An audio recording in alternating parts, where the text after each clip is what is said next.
per la invitació. És un plaer estar amb tots vostès. Bé, jo saben que m'especialitzo en l'àmbit de l'habitatge i del sòl i del desenvolupament urbà. I el que se m'ha demanat és que faci una reflexió sobre el paper del sistema tributari i la seva relació amb el model de desenvolupament urbà i el model immobiliari al nostre país. Bé, començaré amb una frase de Carlos Solchaga. És una frase que potser coneixeran. Espanya és el país on és més fàcil fer-se ric i en menys temps. Aquesta frase és de Carlos Solchaga, que va ser el ministre d'Economia d'Espanya entre 1985 i 1993. Va fer moltes coses, però curiosament se'l sol recordar per aquesta frase. I segurament és perquè resumeix molt bé l'esperit de tota una època que comença als anys 80 i que arriba fins als nostres dies. Des dels anys 80, l'Estat i també l'administració de les comunitats autònomes ha seguit els manaments d'un dogma internacional que va començar amb Margaret Thatcher i Ronald Reagan, que després es van fer seus l'FMI i el Banc Mundial. És un dogma que parlava molt de liberalitzar, però en termes pràctics el que estem veient a països com el nostre és que el que es va fer és allò que els liberals clàssics en realitat criticaven. És a dir, si vostès llegeixen a Adam Smith, David Ricardo, Stuart Mill, trobaran que aquests economistes el que diuen és que les rendes del sòl i tot allò que té a veure, per tant, amb el sector immobiliari no és un bé de mercat qualsevol i no segueix la lògica d'altres sectors econòmics. I el que deien és que quan les rendes del sòl creixen molt, acaben tenint efectes negatius sobre l'economia productiva. Què s'ha fet des dels anys 80? Doncs bé, justament des dels anys 80, bona part de les polítiques d'Estat han anat orientades a fer créixer el paper de les rendes immobiliàries.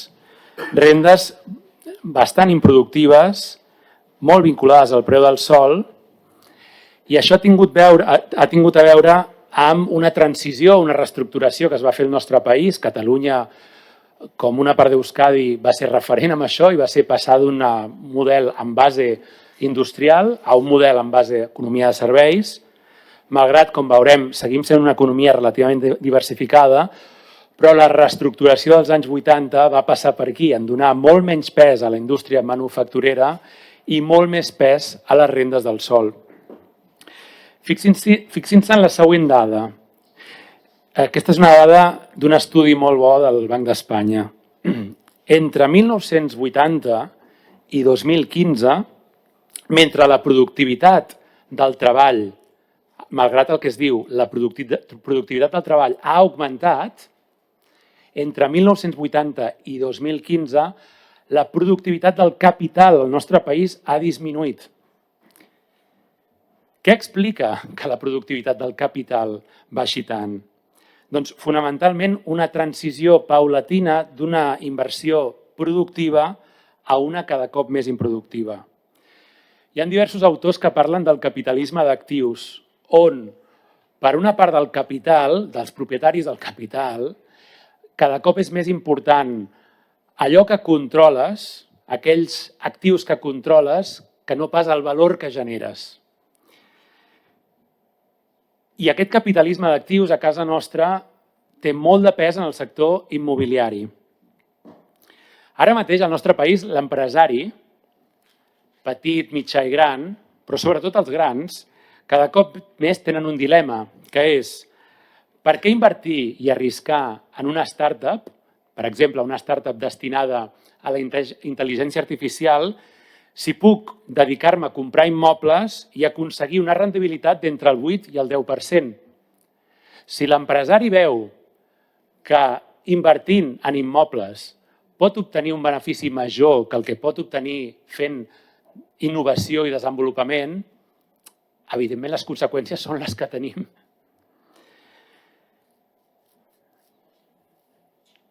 De fet, és molt interessant veure que la inversió immobiliària a Catalunya ha crescut molt en l'última dècada, en els últims anys és molt important, ha estat d'entre 2.500 milions l'any i 3.500 milions l'any, la inversió immobiliària, però com vostès saben, aquesta inversió no s'està dirigint a augmentar l'oferta de pisos.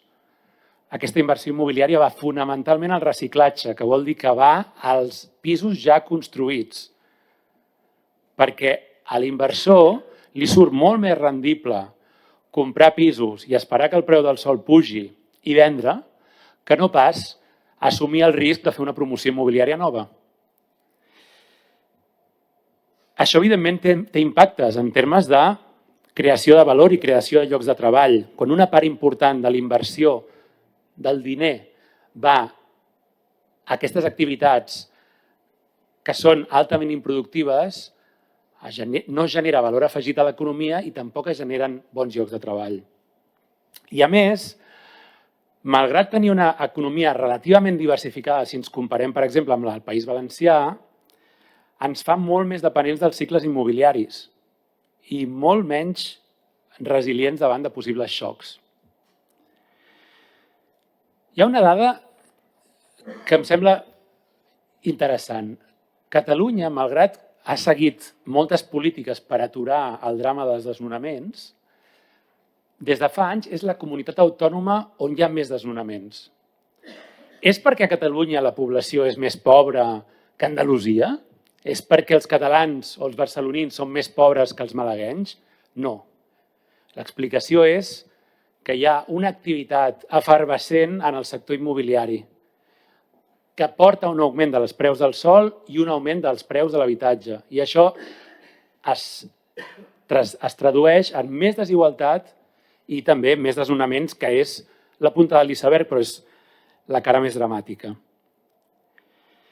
Tot això, tota aquesta dinàmica no és un accident, no és un fenomen meteorològic, sinó que s'ha promogut políticament. Hi ha una sèrie de mesures, que és el que ara resumiré, que incentiven l'activitat més, diguem-ne, improductiva o de tipus rendista i desincentiven la productiva.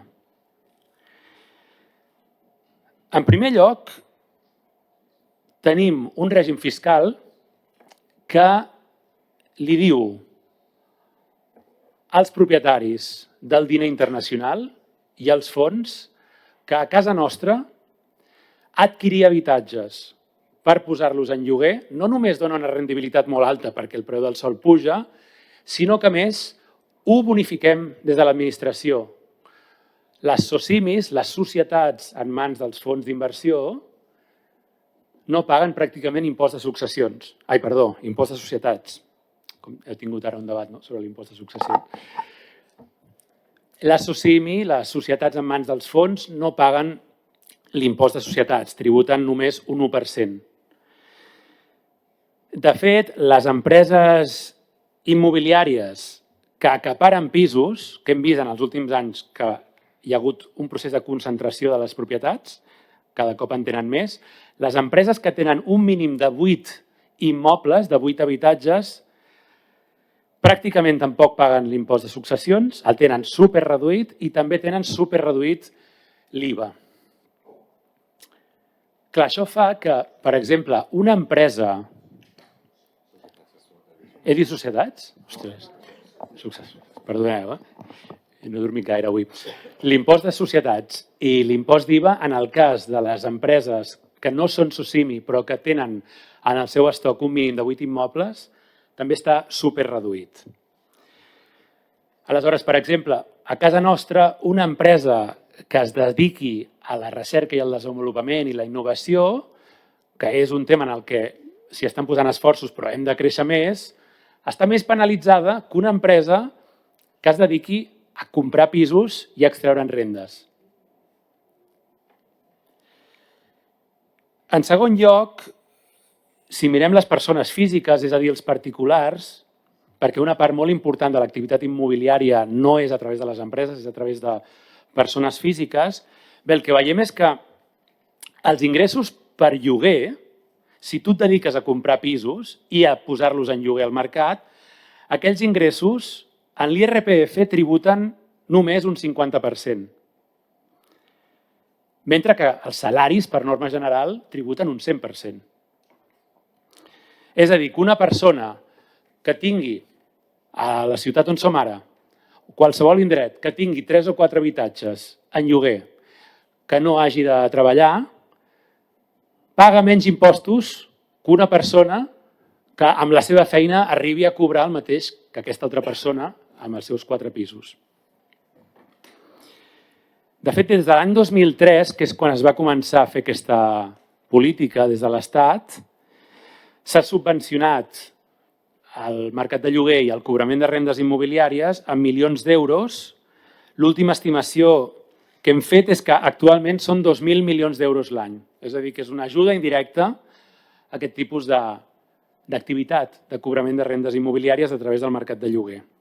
I a més, els inspectors d'Hisenda i l'AIREF el que veu quan mira com es distribueixen aquests guanys és que sí, hi ha moltes persones que tenen pisos en lloguer, però qui està beneficiant sobretot aquesta ajuda fiscal són aquells que cobren les rendes més elevades, és a dir, que depenen més de les rendes del mercat de lloguer, aquells que cobren, pels quals les rendes de lloguer suposen més d'un 30% de la seva declaració. En tercer lloc, tenim un impost de transmissions patrimonials ara mateix que també afavoreix els grans propietaris, aquells que ja tenen una cartera important d'immobles. Un fons d'inversió com el que descrivia abans, un fons d'inversió que hagi creat una SOCIMI, ara mateix pràcticament no paga impost de transmissions patrimonials si compra un habitatge per posar-lo en el mercat de lloguer. Està pràcticament eximit. En canvi, una família que accedeix a un pis per primera vegada, que s'hipoteca amb un esforç enorme, si és que aconsegueix reunir l'entrada, resulta que a casa nostra aquesta família està pagant pràcticament un 10% d'impost de transmissions patrimonials. És a dir, que tenim un sistema fiscal que fa que a l'empresa o el fons d'inversió, anomenat també fons voltor, que es dedica a comprar pisos per especular, per pujar preus sense aportar valor, aquell pis que compra li surt més barat que la família que compra aquell pis per primera vegada o que intenta comprar aquell pis per poder viure, és la seva casa.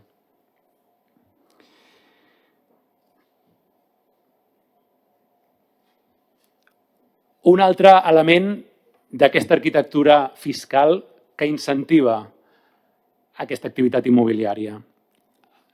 El mercat turístic, en els últims anys a casa nostra, s'ha dedicat a segrestar habitatges. I no té un altre nom. Són habitatges que van ser planificats, dissenyats urbanísticament i construïts per arquitectes, obrers de la construcció, per allotjar habitants del nostre país que estan sent utilitzats com a allotjament turístic. A Catalunya n'hi ha desenes de milers. L'estimació és que hi ha al voltant de 100.000 habitatges que han estat sostrets del sistema residencial i han anat al mercat turístic. Per un simple motiu, no perquè es vulgui donar un servei al turista, sinó perquè un habitatge al mercat turístic dona una rendibilitat molt més gran del que dona aquell habitatge en el mercat residencial. Però això, evidentment, té un efecte de recalentar els preus, no només en el mercat turístic, sinó els preus residencials, com mostren desenes d'estudis. Clar, els apartaments turístics resulta que estan exempts d'IVA, és a dir, no paguen l'IVA. Tret que ofereixin serveis similars als hotels, però han de ser una sèrie de serveis que han d'estar catalogats i que s'han d'equiparar als serveis que donen els hotels. Si tributen, a més, en el cas que s'equiparin els habitatges d'ús turístic als hotels, tributen només el 10%. És a dir, un pis desviat del mercat turístic tributa menys IVA del que tributa qualsevol altra activitat econòmica. L'Institut de Recerca on jo treballo, si vostès coneixen el sector privat, el normal és tributar un 21%. Si tu poses un pis al mercat turístic, per norma general no pagues IVA. I en cas que el paguis perquè s'argumenta que fas unes activitats similars als hotels, per exemple, tota una sèrie de serveis, de cambrers d'habitacions, etc, que és estrany, aleshores, com a molt, tributes un 10%. És veritat que el govern de l'Estat ha anunciat que per primera vegada es planteja aplicar l'IVA als pisos turístics, però caldrà veure-ho.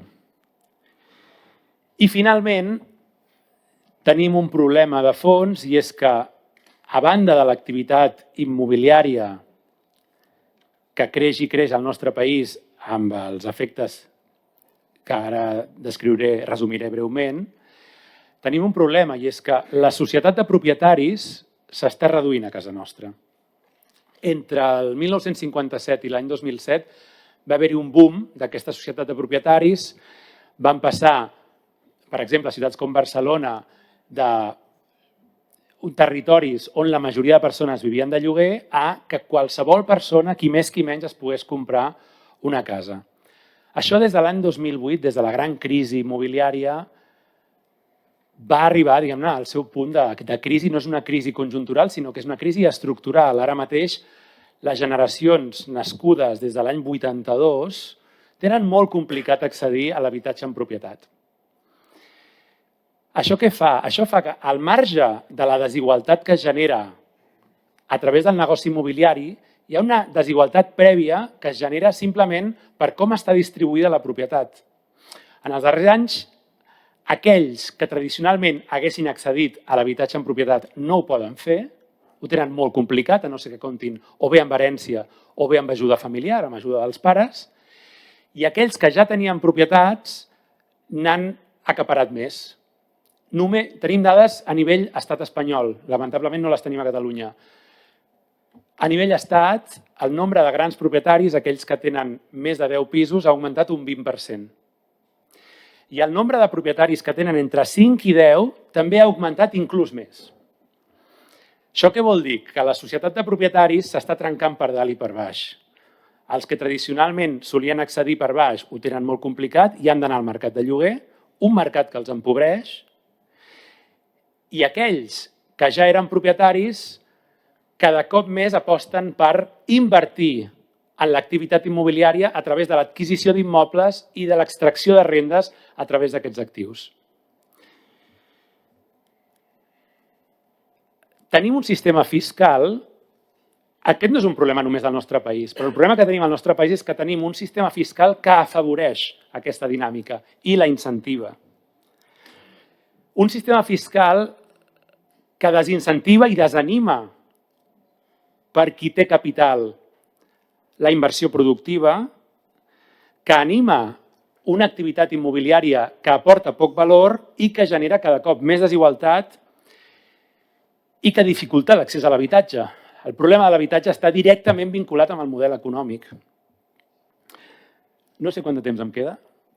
Li resten 2 minuts, senyor Palmera. Doncs, si us sembla, acabaré molt breument amb les solucions que, com us podeu imaginar, diguem-ne que es deriven dels problemes que he anat enumerant.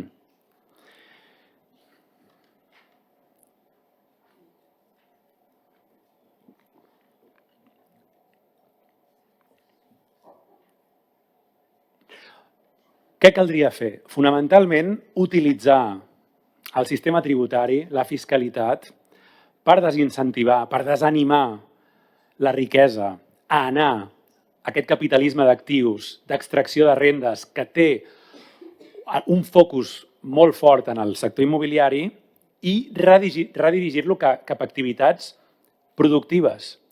Com deia, a Catalunya hi ha una economia diversificada de serveis, l'I+D té importància, més que en altres comunitats autònomes, però si ens comparem amb altres regions europees estem molt per darrere. I altres països europeus el que han fet justament és desanimar les activitats improductives per facilitar la innovació i la generació de prosperitat. Quin tipus de mesures es podrien tirar endavant? Singapur, des de fa molt de temps, té una espècie d'ITP modular. Què és l'ITP modular? Si tu tens un pis, si tu et compres un pis, doncs pagues un ITP relativament baix. Ells hi diuen stamp duty, però és com el nostre ITP. En el cas que tinguis un pis. Però a partir de la segona compra i de la tercera, hi ha un ITP per trams que va creixent. Clar, això el que fa és que sigui cada cop menys interessant per a aquells que compren pisos de sumar-ne a la seva cartera. Això es pot fer a través de l'ITP per aturar tot aquest tipus d'adquisicions, però també es pot fer a través de l'IBI, és a dir, un IBI modular. Un IBI que permeti també penalitzar l'acaparament d'immobles i, de fet, aquesta mesura, vostès podran pensar, ostres, que això a vegades m'ho han dit, ostres, però això no seria popular. Ahir mateix es va publicar un estudi molt bo de l'empresa 40DB que mostrava que la majoria de la població està a favor de limitar el nombre d'immobles que pot tenir un individu. Ja acabo, eh? Sí. La majoria de la població considera que un individu, una persona, no hauria de tenir més d'un o dos immobles. Bé, hi hauria també, finalment, acabo molt ràpid, l'impost de societats. Hem de fer que l'impost de societats privilegiï la innovació i l'activitat productiva i desincentivi l'activitat improductiva, i també un IRPF que també vagi en aquesta direcció, que es deriva també del que he explicat abans. Senyor Palomera, moltes gràcies per la seva exposició. Ara és el torn dels grups parlamentaris.